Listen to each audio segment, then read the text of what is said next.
Man Singh, Madhav Singh. These were the great dacoits. And when I was working there was another dacoit known as Nirbhay Singh Gujjar. That was his name. And then you just cannot do anything without their express permission. And because of that, no work was carried out. And there were near about 200 temples at one particular place. As if in a huge earthquake, the entire temple town had come tumbling down like a pack of cards. I see. Yeah, that was the situation when I went and saw the whole thing. And then we got his permission through some intermediaries. There was one police officer who had shot dead one Pan Singh Tomar. Now on Pan Singh Tomar there is a film also. Yes. I've seen that movie. Very good movie. Yeah. Very good movie. Very good. So I knew Mr. Vijay Raman who had shot him dead. And it was the same Vijay Raman who had shot that Lashkar-e-Taiba leader also, the man who had bombarded our Parliament House. So I got this one help and support from the Raman, and then there are certain surrendered dacoits also. With their help, we got into the network of these people, and then they granted permission. So the biggest problem was, because their question was, why do you want to conserve this temple which is there in the forest area? So they were told these are the government property and this their mandate. But now the biggest problem was, the team is being headed by a Muslim. Why should a Muslim should come and conserve this monument and conserve these temples? That was the biggest problem. And that too, his name is Muhammad, because whenever we say Muhammad, people, they do not remember the name of Prophet Muhammad, but they remember the name of Muhammad Ghazni and Muhammad Ghori, who had destroyed our temples. Yes, that was the biggest problem. But finally, they were convinced, and then we started our work. So out of 200 temples, I have been able to conserve. Conserve means it was in a highly ruinous condition. I have never seen a site like that one, because it was all in an earthquake. So, and then we have been able to conserve near about 80 temples. 120 temples are even now there. If the government, and that within a shoestring budget of 3 crores of rupees, right from 2004 up to 2008, I have been able to conserve it.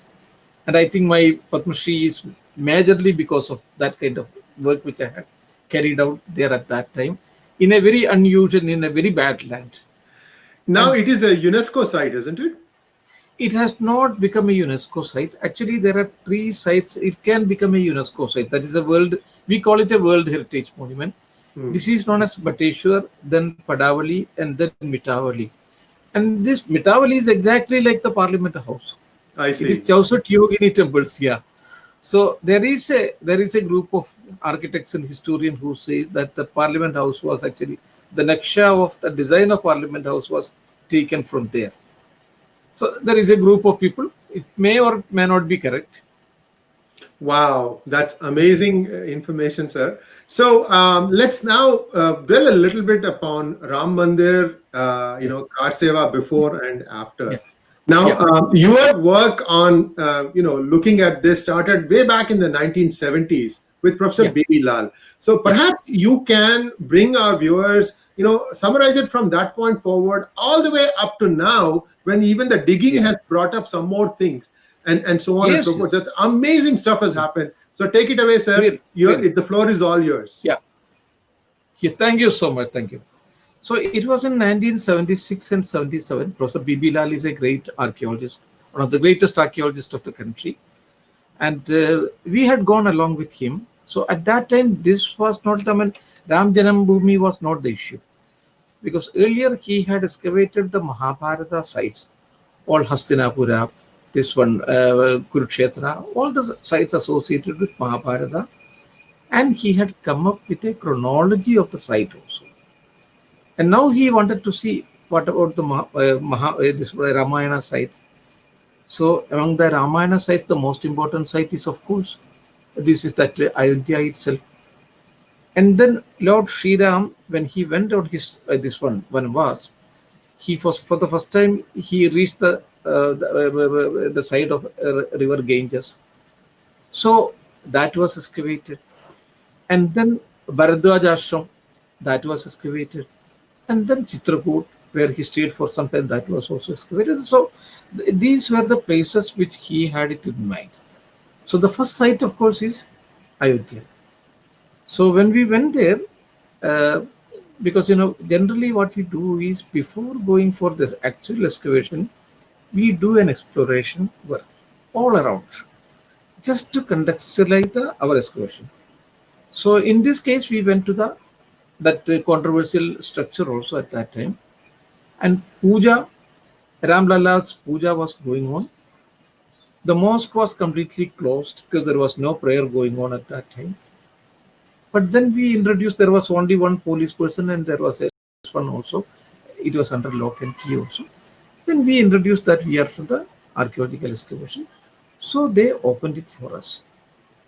So what we saw inside the mosque was that structure was, the mosque was standing on temple pillars. Now the question comes, how do you say that this is a temple pillar, or it is a mosque pillar, or it's a church pillar? Actually, we as archaeologists, we are essentially trained for that. We call it stylistic dating, and we can date it also. For example, if you show me this one, a pillar of Akbar's period, I can distinguish it from Jahangir's period, I can distinguish it from Babur's period, and I can distinguish from Shah Jahan's period also. So, because this is the kind of training we get it mostly in our this point. So we went in there. I mean, it was on 11th and 12th century temple pillars. So on the lower part of these temples, there will be Purna Kalasha. Yes. Purna Kalasha is a symbol of prosperity in Hinduism. And it's also known as Ashtamangala Chinnas, one of the 8 auspicious symbols which you would be getting in almost all the temples. And we saw this one. And that the Purnamadam, Purnamida, Purnartha, Purnamudachyade. So that is the, even now, if a great Hindu Acharya comes, he is not received, he will not be welcomed by a garland. No, he would be, yes, he would be welcomed by a Purna Kalasha only. Yes, We yes. call it Purna Kalasha, Purna Kumbha. There are many names for this one. So this was also engraved with that kind of Purna Kalasha. And if anybody has got any doubt, they can just go to Qutub Minar. In Qutub Minar, by the side of Qutub Minar, there is a mosque known as Quwwatul Islam Masjid. And there is an Arabic inscription also which says that 27 temples were destroyed for the construction of this mosque. And just go there. I mean, on all the pillars, you can see this kind of Purna Kalasha. On the top of it, there will be a number of sculptures. Not only 1, 2, 3, 10, 15, more than 50 sculptures of Hindu gods and goddesses one can see. So that things have happened in the past history. I will not hold the present day Muslims responsible for that one. But I say that Muslims would be responsible in case they try to justify those things which had happened in those days. Because there, I mean, the Muslims go wrong. So that should not be there. So it was on the basis of that one. That was one, this one particular thing. And the second thing is, when Lal Sahab excavated the 2 sides, one is the western side and on the southern side, there we got the brick pillars, brick pillar bases. And these brick bases were for firmly putting this one pillars on that one. And there were several brick bases like that one. And then thirdly, there were a number of terracotta figurines also. These terracotta figurines were of various animals, Hindu gods and goddesses also. Which means this was, suppose there is a mosque area. From there you will never get any kind of this kind of idols. You will never get any terracotta idols from there. If it is a temple, then you can get it. But it was not a big issue at that time. So Professor Lal, he did not highlight this thing. He noted down, He wrote it down also, but he did not highlight it the way it should have been done, because if you want to create, if you wanted to foment any kind of trouble, so that he did not do, because he's a great historian and archaeologist, so he has to live within certain discipline, so he did not do that one. So, as part of this excavation, do Yeah. you take like pictures and video films and things like that? In 70s, the technology wasn't that easily accessible in Yeah, yeah, India. yeah, yeah, yeah, Yeah. yeah. So was So there any pictures taken, film yes, taken? yes, yes, yes. We had the photograph. At that Okay. time, it was not. I mean, you don't have the videographs and other thing. Yes, yes. Photographs we had taken, and there are a number of photographs. And there were certain. I mean, in the inside the mosque also, there were certain defaced sculptures were also there. Mm-hmm. Defaced sculptures. So it was very, very clear.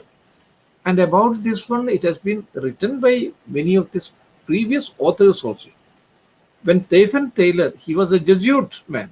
When he came, it was for the first time in 1761-62. It was for the first time.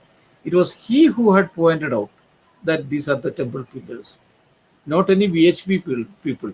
But Stephen Taylor, he's a Jesuit man. He was a Christian priest at that time. And then later on, a number of historians and archaeologists, mostly of British period. So, but, yes. No, let's please Yeah. continue. I thought you were done. I was going to ask you Yeah, the no, next no, no, one. no, Please no, no. continue. Yeah, it's only one part. Yes. So that was in 76, 77. What happened is in 1988 and 89, the Marxist historian, mainly Irfan Habib, because it was at the back of it was mainly Irfan Habib, Romila Thapar, R. Sharma, many of these historians, they came and they gave, because they all were always in a very good contact with the press people of that time. They gave a press statement that the site has been excavated by Professor B. Lal, and he has not got anything, any remains of the temples. So there is no question of the site being handed over to Hindus. So this statement with a clear political motive, they had done it in 1988 and 89. So Professor Lal, then he had to come out, because he had got so many evidences. He Yes. had to come out. There was no other way for him. So then he came out. No, I have got many materials, and all those things have been recorded also. They have been photographed. There are drawings of those things also. But we did not highlight it the way these people were highlighting it. So at that time, I was in Madras. I was posted in Madras. I was an archaeological survey of India.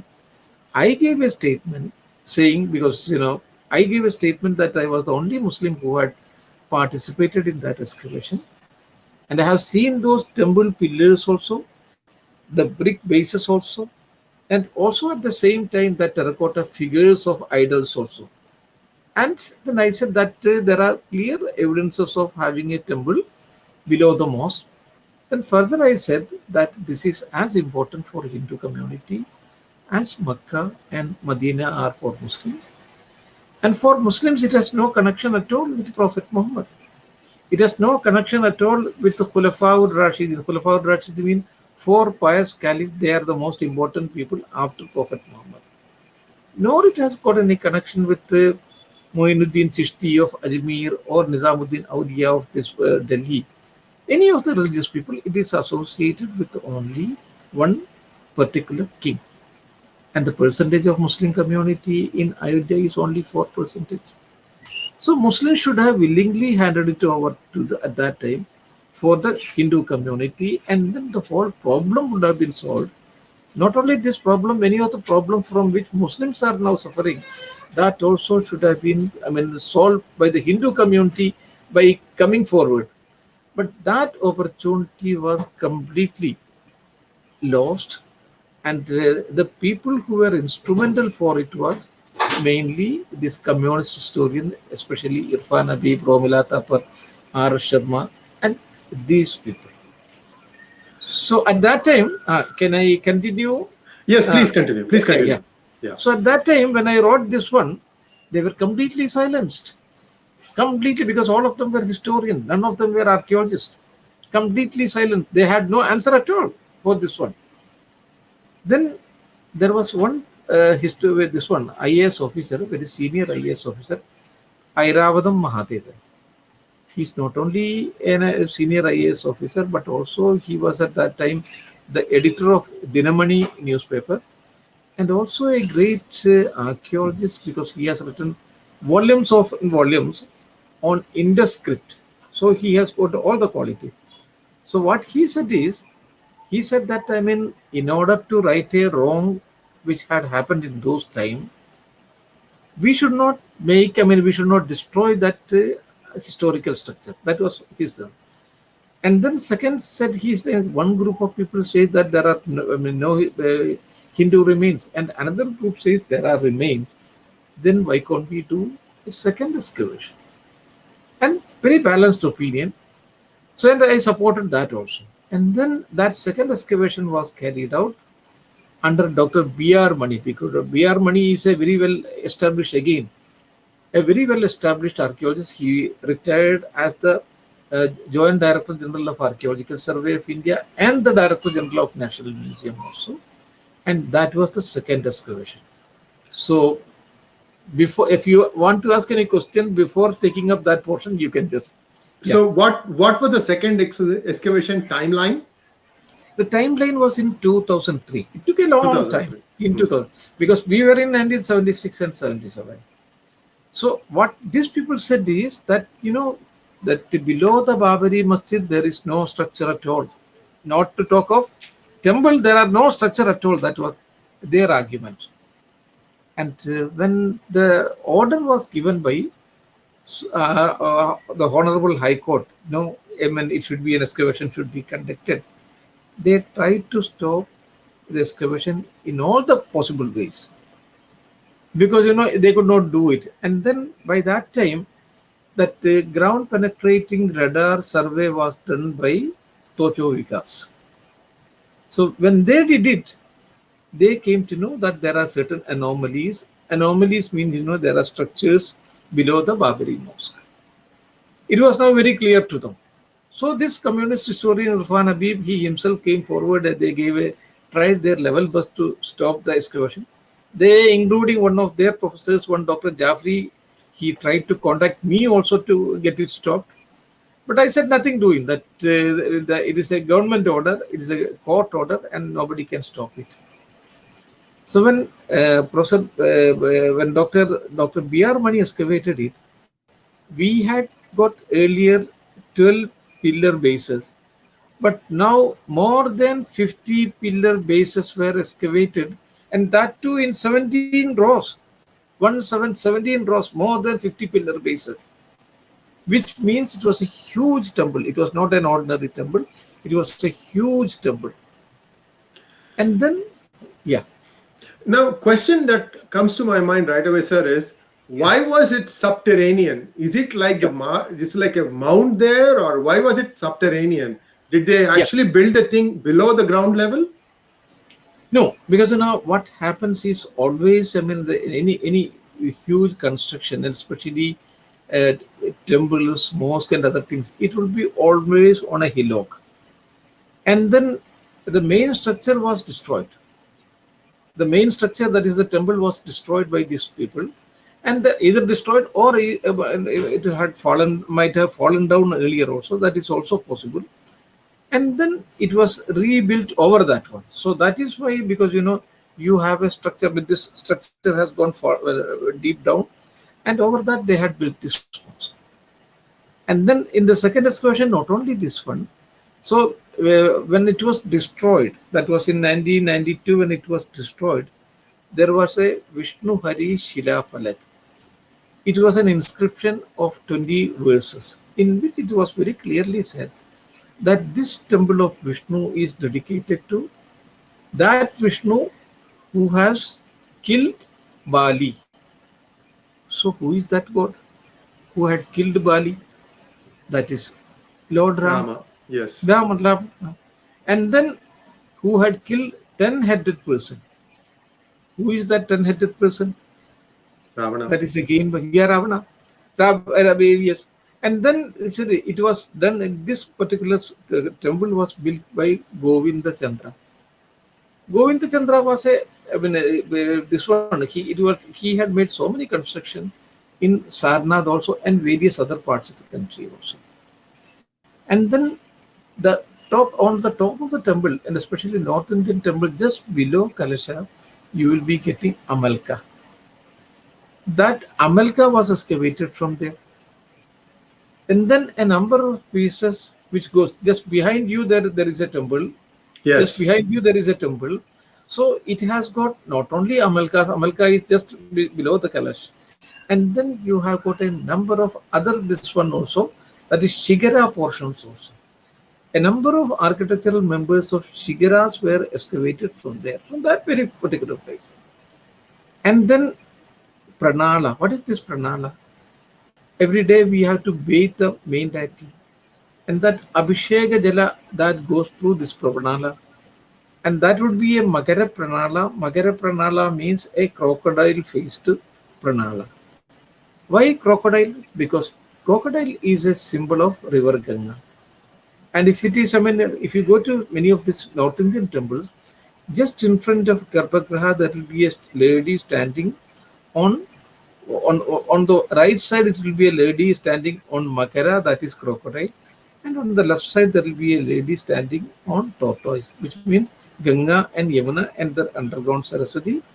You have a ceremonial dip in all these places, and then cleans you. I mean, it will clean you of all your, I mean, this one sin, and then you are going to the Garbhagriha. So that is it. So this one was also excavated from there.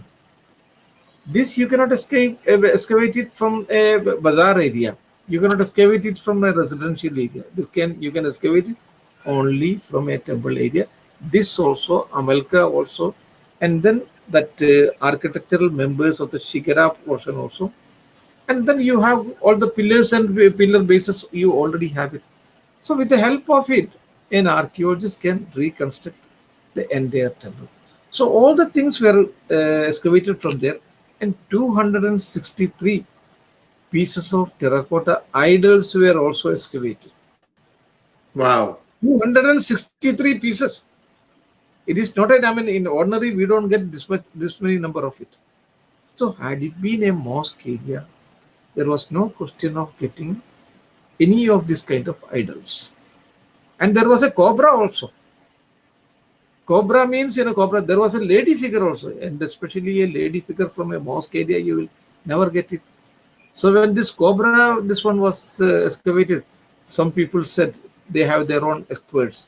So they, I mean, this Waqf committee, they said no, a cobra is associated with Lord Shiva. So we had to say whether it is Lord Shiva or whether it is Vishnu, there is no difference as far as the Hinduism is concerned. Shivaya Vishnu Namaya, Shiva Namaya Vishnuve, Shivasya Hridayam Vishnu, Vishnusya Hridayam Shiva. So this way, I mean, the replies were given. So, I mean, if you go through this one, the excavation, and all the materials which was excavated by the Archaeological Survey of India under Dr. B.R. Mani, that very conclusively proves that there was a huge temple of 12th, 11th and 12th century just below the Babri Mosque. And now the most important, because when this were going on, that is the in the month of October, day-to-day hearing was going on. So that was the most crucial period. So I had earlier worked and fought with this communist group of people in Aligarh Muslim University, because for the 10 years I was working and fighting with those people. So I knew their modus operandi. So they work with a very strategical accuracy. So I knew that in October, November, they would be bringing out some kind of explosive statements in the newspapers. So since I knew them and their modus operandi, what I did is I approached one of my friends. His name is Kumar Shakti Shekhar. He is working in Times of India. So, I mean, we gave a statement, a full statement. What are the, I mean, by the excavation of 1976-77, and then the excavation of 2003, because Dr. Mani could not speak, because as he was, as per the instruction of the Supreme Court and the High Court, he could not speak. So I had no such problem. So we gave a very extensive 6-column reply to people, so that there should not be any kind of, I mean, this one, I mean, doubt about the whole thing, archaeological excavation. And then what they try to spread is that the excavation was carried out by Dr. B.R. Mani. B.R. Mani is a Hindu, so he cannot be, impartial. That is what they were trying to spread. And I also in my statement, I also said, this is court, this one, the excavation has been taken up by the order of the High Court. So because of this, this should be treated, the report should be treated as court commissioner's report, which is a valid, authentic report. Nobody should doubt about it now, because it is as per the instruction of the court. This excavation has been taken and this report has been prepared. And then, in order to defend it, I further said it was not only Dr. B.R. Mani. There were 5 Muslim archaeologists who were co-authors of the report which was prepared by Dr. B.R. Mani. That completely exposed them, because nobody knew that 5 senior archaeologists were there. They were the co-authors of this report, because we knew they are working. And these senior 5 archaeologists were, one was Ghulam Sayyidin Khaja. He retired from Nagpur as the director of Arabic and Persian epigraphy. And the second man was Atikur Rahman Siddiqui. He retired from Agra. Then the third one was Adil Ali. He retired from Bhopal. And then there was Zulfikar Ali. He is even now working in archaeological survey. So these were the co-authors. So the canard which were they were preparing, it was it is not an impartial one, it is a prejudiced one, it is a Hindu report. All of them was for the first time completely exposed. And I received a number of phone calls from Muslims intellectuals, because even Muslims and intellectuals were also kept in dark about all these things.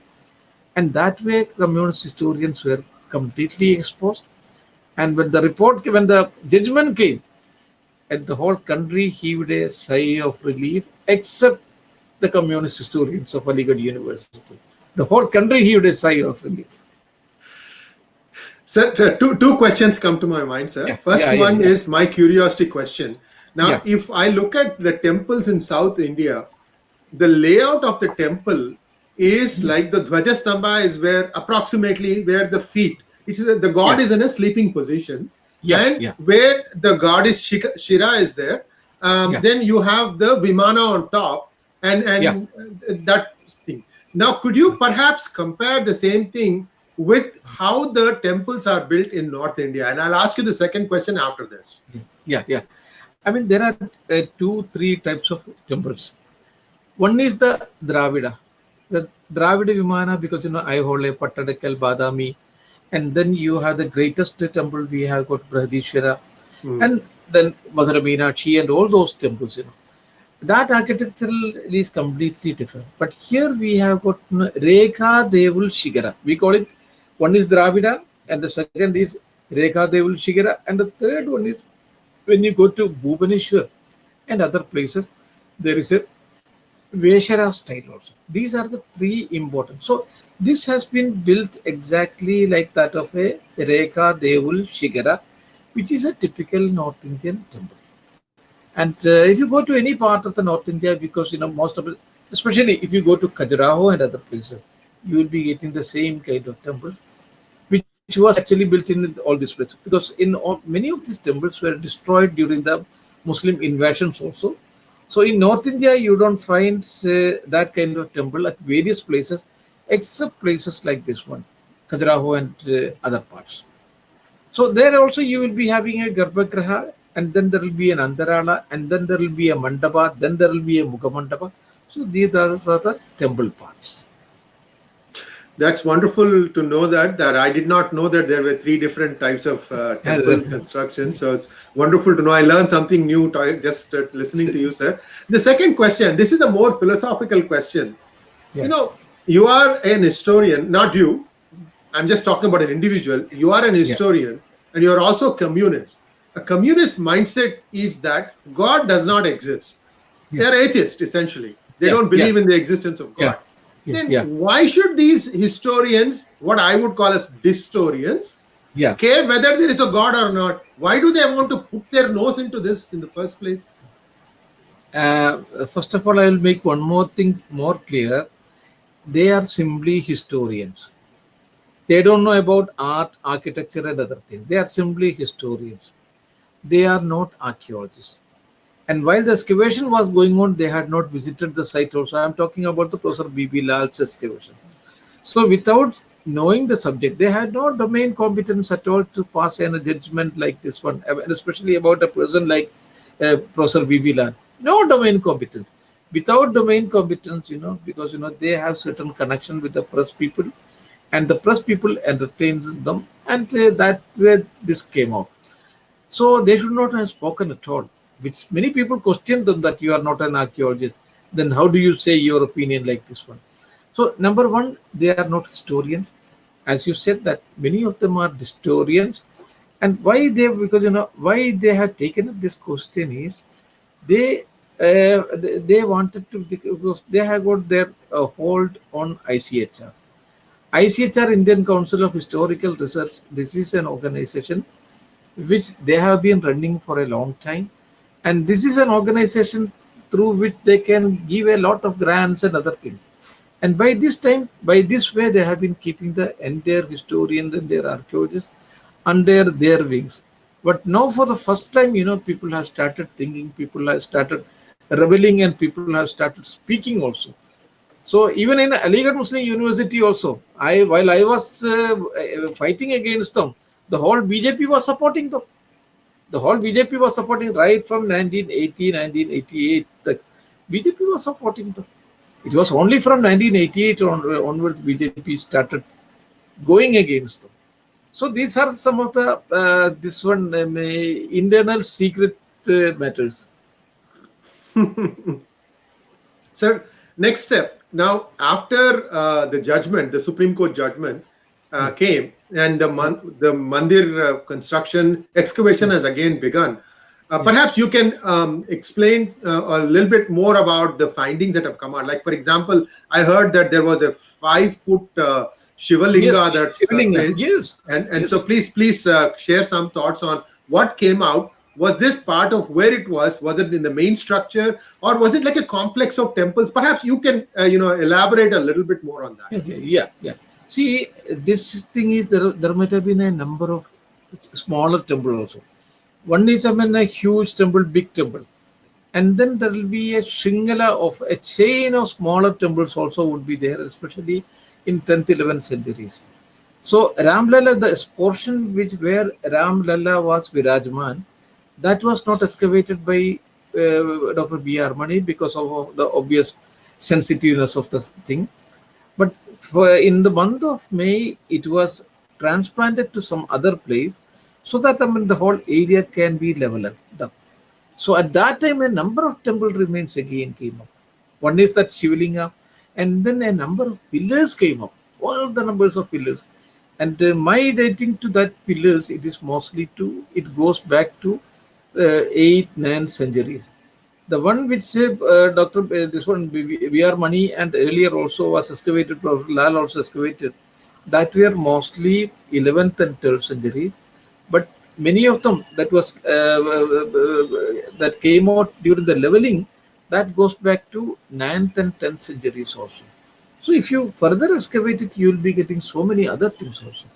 So that also establishes what Dr. B.R. Mani had excavated. That it completely proves that excavation also. Well, fantastic stuff, sir. Now, when you said that the Shivalinga came out, what does it have the same structure? Like, for example, Shivalinga usually has, there is water that drips on top from there. Then there Yeah, is a collector. I mean, this is yeah. misconstrued as something else. I'm not going to dignify that, but Mhm. I'm just wanted to know, was the structure that was uncovered was a complete Shivalinga with a single 5-foot thing with the water collector also? I too could not see the get the real photographs, but what we see is, Shivalinga will be having three parts. One is the lowest part, that will be always square, and then there will be a middle part that will be octagonal, and then you have a top part. So it is said Mulado Brahma Rupaya. The lowest portion will be Brahma Rupa, that will be square. Mulado Brahma Rupaya, Madhyado Vishnu Rupine. The second portion, that is the middle portion, that is Vishnu. Agrado Shiva Rupaya. So it is that kind of Shivalinga, because I could see the photograph through the photograph and it was not very clear because I saw it in the newspaper. And this is that kind of portion. But the Yonipatta, I could not see it there. Yonipatta, which is the one which I saw, it is a very smaller one. So there might have been not only one, there might have been many Shivalingas there.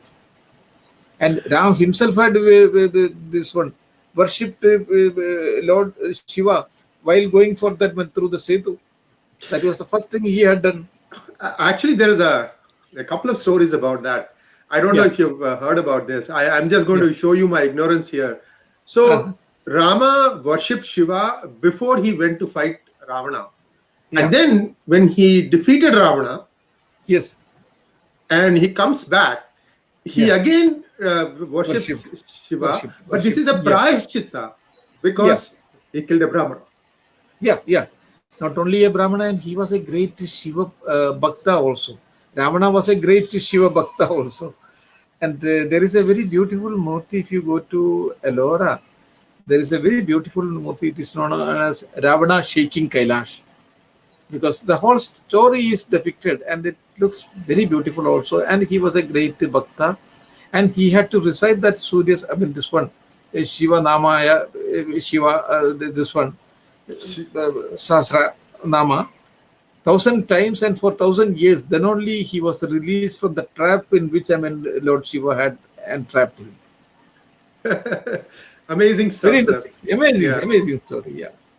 So one of the stories is that Ravana's parents named him Dashanana, which is 10 faces. Nice. Yes. Is that how he is called the 10-faced man? Because I can't imagine someone having 10 faces. But he had the capability of 10 minds. Something like that, isn't it? Yes. He might have been an extraordinary individual. Because, in that inscription also, in that Vishnu Hari Shila Falak, which was recovered from there also the same title which you had pronounced, the Shanana, that was given to him. So he was having an extraordinary person with a lot of managerial skill. That is why it is said that he was having 10 heads. So now is excavations are excavations still continuing there? Are they still unearthing stuff? Because I'm assuming that in the complex a place will be found for all the murtis that are going to be unearthed. Yeah. I think now the scientific excavation is not going. Scientific excavation, I had also proposed that a scientific excavation should be conducted because now the whole area is with us. There is no problem now. Nobody is going to come in. And then you have a huge underground museum. By showcasing all the material which you have recovered from there also. And also like our Akshardham temple. And I had spoken about this one to Sri Mohan Bhagwatji also, the Honorable the RSS chief also. But I don't know what the temple authorities are going to do it. And now I think recently one more group has come. I think they have proposed a temple, and that was that some Buddhist group, they had also come out. Yes. And they said yes. So, but that has been, unnecessarily people are creating problem because the problem has been solved, and they can again coming and making all these kinds of things. That makes it very, it doesn't go very well. They had approached me also.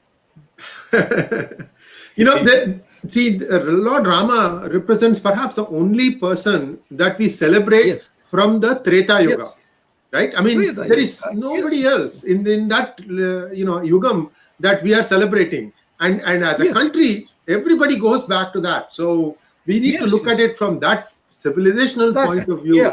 than Yes, anything yes, else. So, sir, I yes. would like to kind of wrap up this portion of our talk and go on to the other things we talked about. If you would like to make a Yeah, closing statement on Ram Mandir Karseva now, you can please yeah, do so, and then I'll ask you about some other things that you've been doing.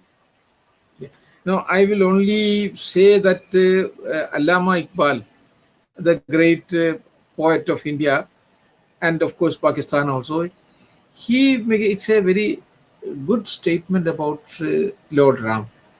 He says, "हे राम के वजूद पे हिंदुस्तान को नाज, हे राम के वजूद पे हिंदुस्तान को नाज, अहले नजर समझते हैं उनको इमामे Hind." We are really proud of Lord Ram. Hey Ram ke वजूद पे हिंदुस्तान को नाज. We are really proud of Lord Rama. And the discernible mind, they know that he is the Imam of Hind.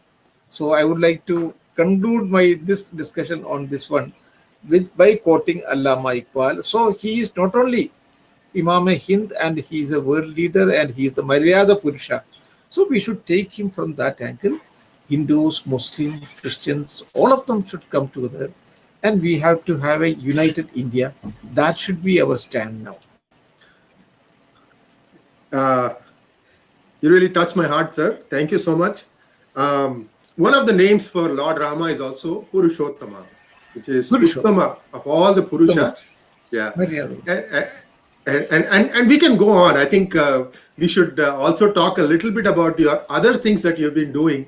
For instance, now when you were in Delhi, working in Delhi, you did something for the children of the migrant labor that come there. Could you please highlight a Yeah. little bit about what you're doing there, sir?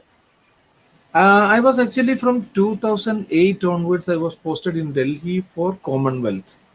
Because for the Commonwealth, we had to prepare the whole capital. And it was mainly the most important monuments of the country also we had to showcase.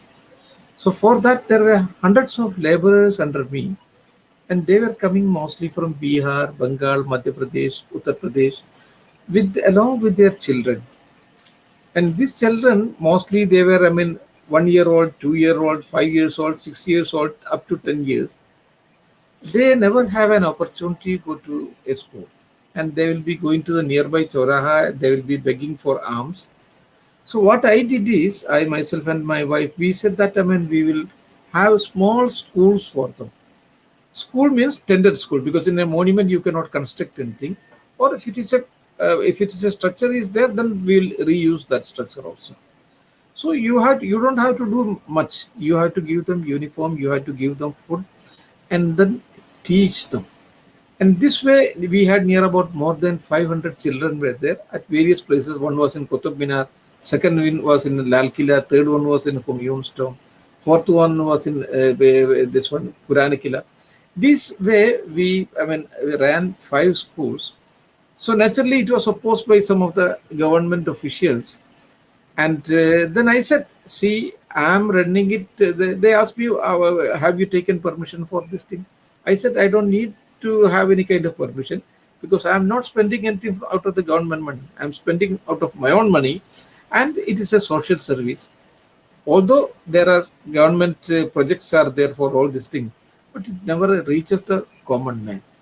So this was appreciated by many people. And CNN IBN channel, they gave me an award known as Citizen Journalist Award. That award is important, but the person who had given me that award was a very tall man. His name is Amitabh Bachchan.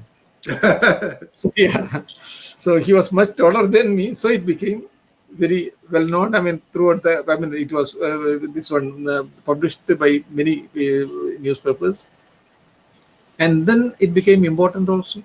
And when another person who was taller than him, when he saw this one, he expressed a desire to meet these children, and the name of that person was Mr. Barack Obama. Wow. Mr. Obama and Mrs. Obama. When they came in 2010, when they came to India, they expressed a desire that they would like to meet those children. And believe me that when I took him for 1 hour, I was explaining everything. And when he met the children, he was the most happiest man. I have never seen him as happy as he was there when he was along with the children. And there was a boy, I mean, who his name is Vishal. It was he who had gone and received him. Welcome, Mr. and Mrs. Obama. A slum boy. And he remembered that name. It was in 2010.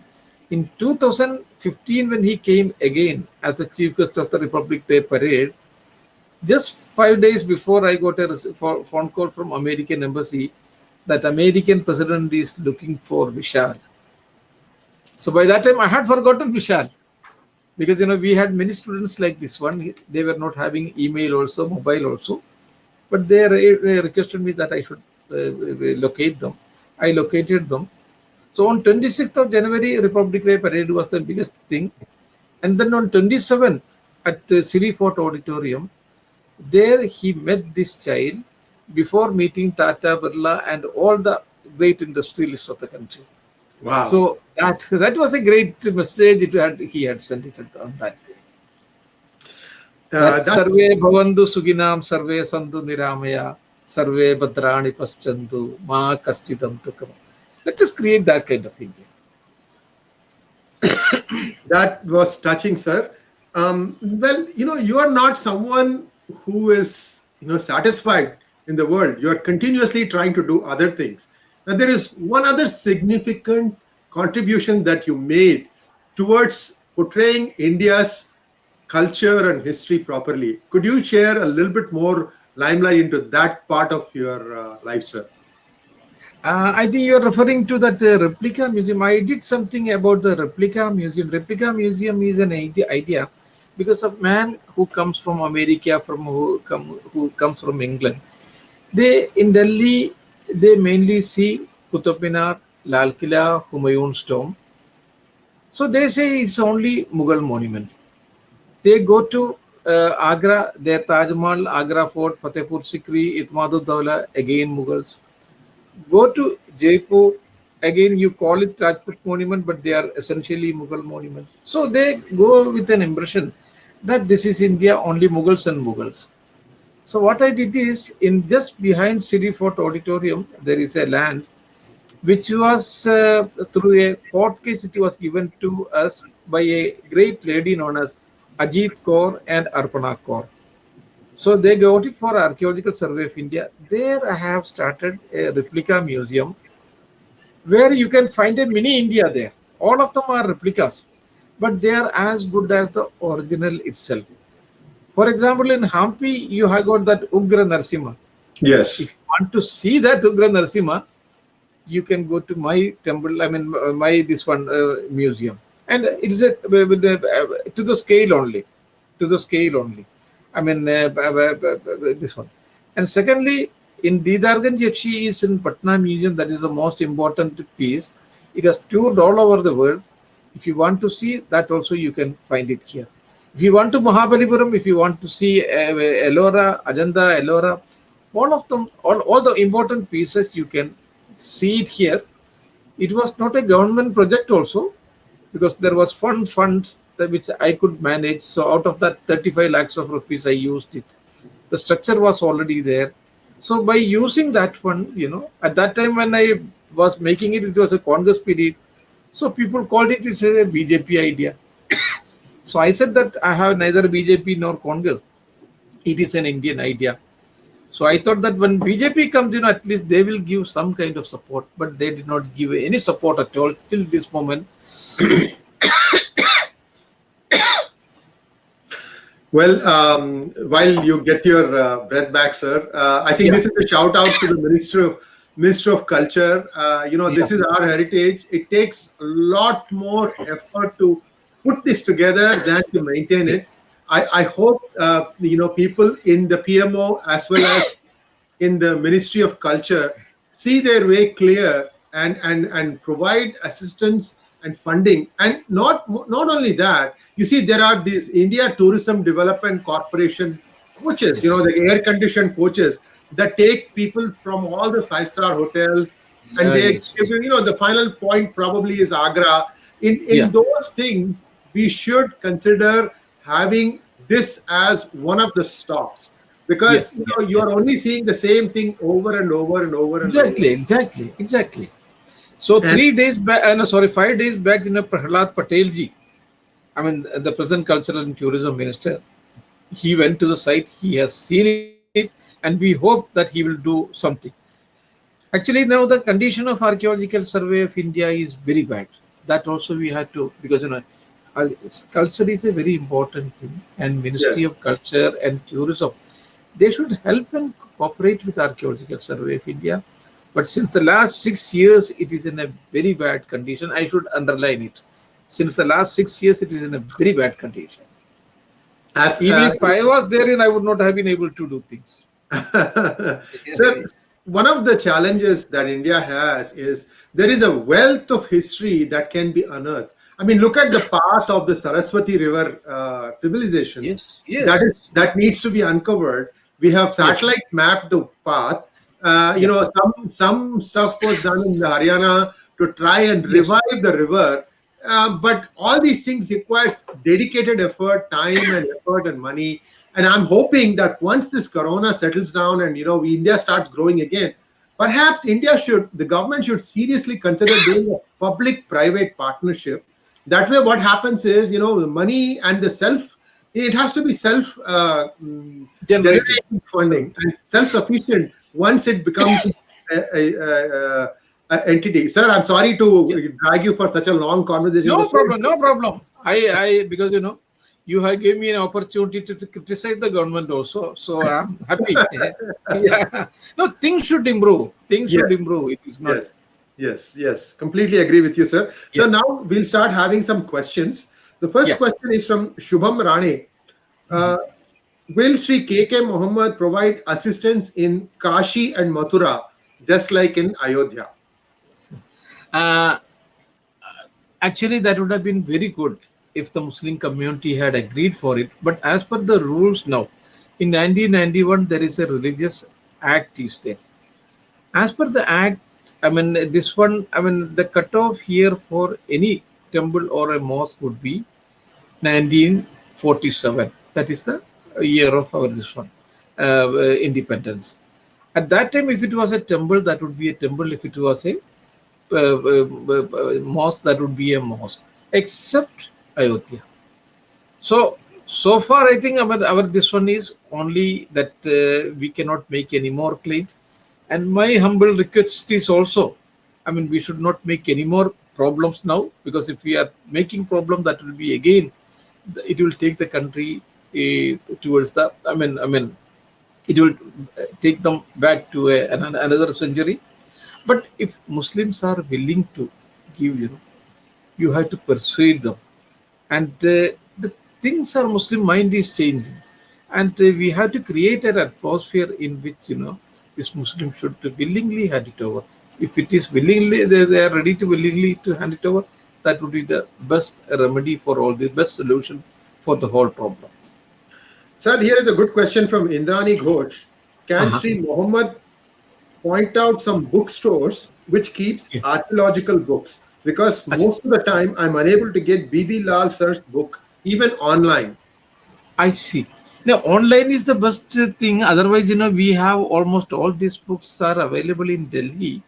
Many places are there, and especially Aryan publication is there, where from you can get all the books of Professor B.B. Lal. All the books of Professor B.B. Lal is there in Aryan publication. Indrani is very good question, and we have got many libraries also there in Delhi. I mean, all the books are now easy. Question for you, sir. This is about a historian. What is the qualification to be a historian? Should retired ASI personnel become historians instead? Yeah. No, we are not actually historians. We are mainly archaeologists. So for becoming an archaeologist, the best thing is that you have to go either to Deccan College, Pune, or Baroda University, or Banaras Hindu University. These are the best institution for training an archaeologist, and then ultimately Archaeological Survey of India. There you have a 2 years course is there. It's a postgraduate diploma. It's a very perfect, very good course. Sir, I have a personal question before. There are a few more questions, but I have a Acha, question to ask you. acha. During these excavations at the Ram Mandir, did you find any inscriptions? And if you did, what was the language for those inscriptions? Actually, the main important inscription was that Vishnu Hari Shilafalak. Yes, yes. So that Vishnu Hari Shilafalak was the most important thing. And that was a Devanagari in a script Devanagari. also. Okay, okay. Devanagari script was used.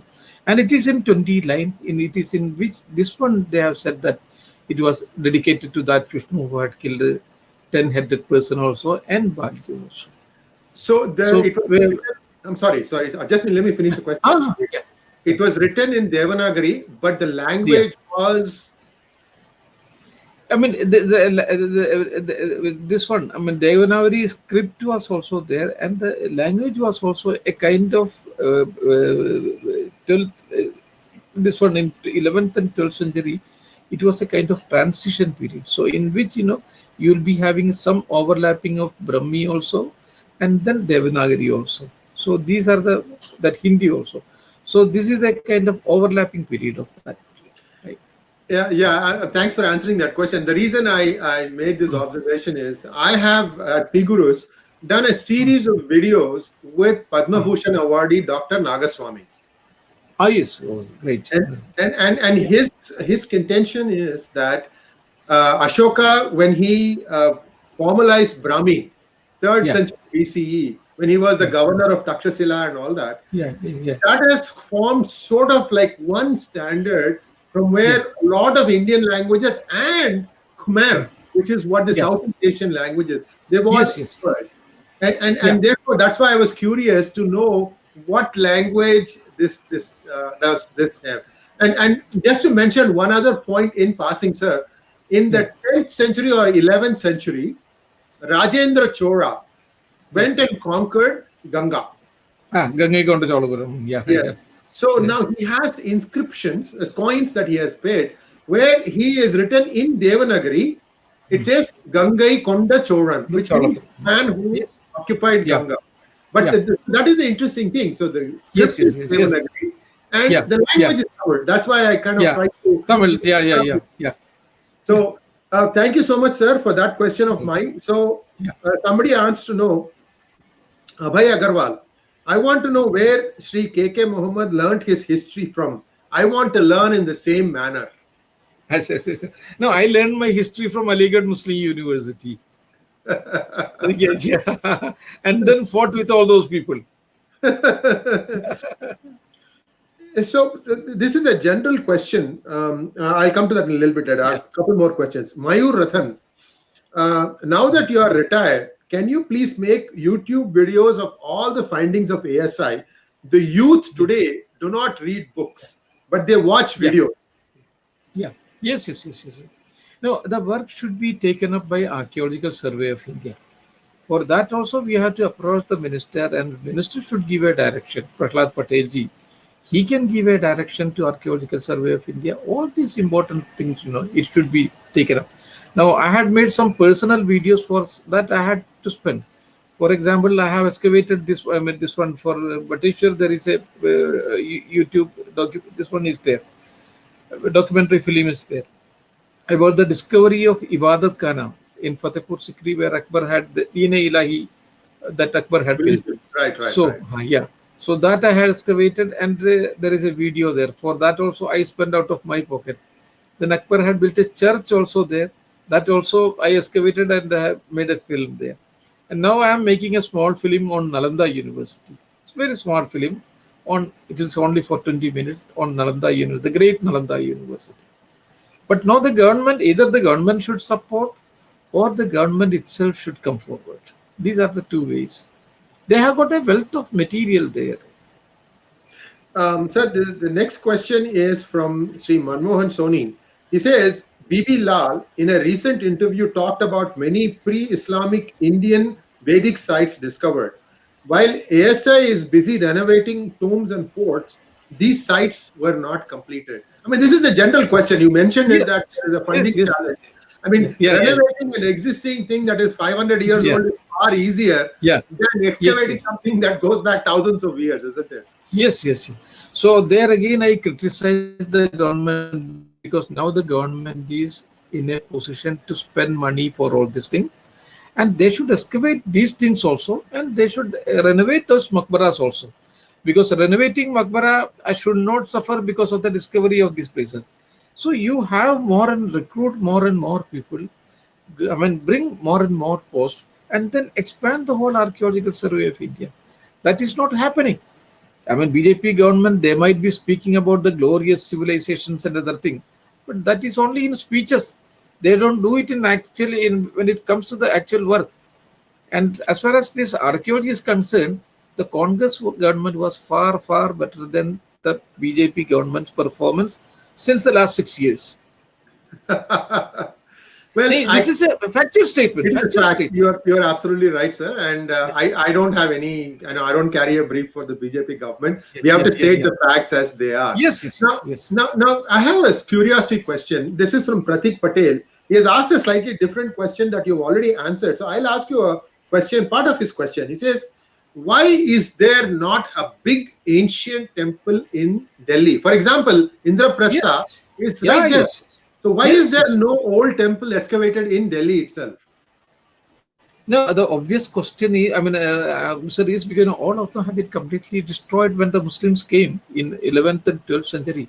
All these huge temples were completely destroyed, and the major temples were there in Qutub Minar area only, and all of them were completely destroyed. And this has happened for the major part of North India. So that you just cannot hide it. It is a historical fact that should be accepted. Thank you so much for that clarification, sir. Is there a place that people, Utkarsh Tiwari, he wants to know, is there a place where we can find pictures from the Ayodhya excavation today online? Like, for example, we talked about the Shivalinga. Is there a website that you know of that way people can go to the online site to look at the pictures as they are coming out of the excavation? Are you aware of any such site? I'm not aware, but now they are trying to. Yesterday we had day before yesterday we had a talk about this one Ayodhya issue and other thing. So one Dr. YP Singh is there. He is the in charge of the proposed museum. So they will be, I think, having everything with them. So they are the right people, and in case he wants, I can give him the number of YP Singh also. He can be contacted. He is the right person for that. Yeah, sir, if you don't mind, just share that with that email address. You share it with yes, I will. I will put it as part of the video. Oh, yes. Very good. Yeah. Thank you so much. So, viewers, now we are already 1 hour into this program, and I'm afraid I'm running Sri Muhammad's throat dry. I don't want to keep him for way too longer. I have 2 or 3 questions left. Please stop putting in your questions at this point of time, because we are really out of time. Thank you so much for your patience. And we have had an excellent response today to our hangout today. And I'd like to move on with the next question, which is from Srihari. Srihari wants to know about your work in Bateshwar Temple Complex. Srihari, that was the first thing we talked about as part of this conversation. When this thing gets published, you will be able to get a detailed description of the work that Sri K K Muhammed then did as part of the Bateshwar complex. So thank you very much for that question. The next question, sir, Prabhunath G. Sir, did you formally learn Sanskrit? Your Ucharana is perfect. Yes. You see, I am a Keralite, a Malayali. So half of the Malayalam words are from Sanskrit only, perhaps more than half of it. So it has naturally come to me. I mean, this I understand. And then I did some kind of this one also, a kind of learning course also I had undergone. So that gave it a kind of perfection that way. Wonderful, sir. So the last question for this session today, could you throw some light about the excavations in Kiradi? And for viewers, there is one hangout of mine with Padma Bhushan awardee Dr. Nagaswamy about Kiradi. In fact, we go through and decode the language that was there in the pottery that we found there. Like, for example, there's a name of a guy called Kuviran. Kuviran. Viran means warrior. and so on. Yeah. So, just can you throw a little bit of light about recently there was a 5-foot Nataraja copper murti that was unearthed. That was amazing. Yeah. See, that is a very important historical site. Actually, it was excavated by Dr. Ramakrishna, but he was stopped from the excavation by Archaeological Survey of India because of the interference of some people. That should not have happened, and then he was transferred also. So he had a long fight. I think it's a very important historical site that should have been given the importance of it, which it deserved. But at the same time, we should not suffer from kind of a local phobia also, that we had a great civilization like this one, like that one. If it goes into the excavation goes into the hands of that kind of people, then that would become another problem. So it should be in between. You have to have the passion for the site, but it should not be converted into a kind of phobia. So we have to have a fine walking in between the two. I think that is what is happening there. Some people have tried to hijack it. That should not have happened. And government of India is responsible for that also. And we have to have balanced approach for the site. It's a very important historical site. Please give the due importance to it. That question was asked by Geeta Arun. Thank you so much for asking those questions, viewers. And at this point, our hangout with Sri K K Muhammed comes to an end. It is actually Mangalam, I should say. And sir, thank you so much from my behalf and from our viewers for sharing your thoughts on this. It was a fantastic journey down memory lane here of history and culture. And I really, really thank you so much from the bottom of my heart. Namaskaram, and hope to see you again. Namaskaram.